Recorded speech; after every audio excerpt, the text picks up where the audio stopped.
یہ دعا تو نسلوں کے لیے ہے، یہ دعا تو موجودہ بحران کے لیے ہے، یہ دعا تو غربت کو ختم کرنے کے لیے، یہ دعا رشتوں کے حالات کو بہتر کرنے کے لیے، یہ دعا تن اور من کے روگوں کو اور تن کے سکھ کے لیے اور زندگی کے چین اور سکون کے لیے، برکت عزت اور عافیت کے لیے اور ایمان کے بچانے کے لیے اور ایمان کو قبر تک لے جانے کے لیے اور خاتمہ بالخیر کے لیے، اللہ نور والی قبر ہو، اللہ نور والی زندگی ہو، اللہ نور والی پل صراط ہو اور نور والی جنت ہو، یہ اس کے لیے دعا ہے۔ میں نے کہا ہے صرف حفاظت کے لیے، تو ساری نظاموں کی حفاظت کے لیے، برکتوں عافیت کے لیے، عطا اور خیر کے لیے ہے،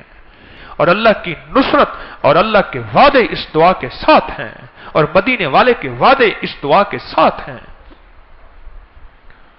بسم اللہ علی دینی ونفسی وولدی واہلی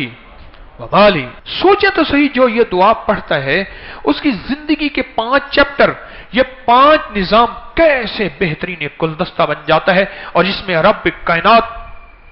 ایسے حفاظت کا نظام فرشتوں کے ارد گرد لگا دیتا ہے، اور ایسے اللہ پاک چھاؤں کر دیتا ہے، اس پہ رزق، دولت، عزت، عافیت، برکت، عطا، جود و سخا، بس ایسے چھاؤں ہو جاتے ہیں اس دعا کے پڑھنے والے کو۔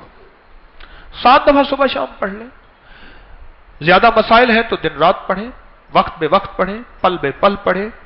چاہت سے پڑھیں، ڈوب کے پڑھیں، درد سے پڑھیں، کیف سے پڑھیں، کیفیات سے پڑھیں، اندر کے وجدان سے پڑھیں، وجہ سے پڑھیں،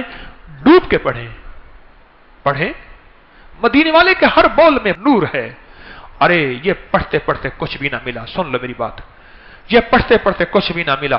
پر یاد رکھنا ہر دعا کا بدلہ جنت میں اللہ وہ دے گا، رب کعبہ کی قسم،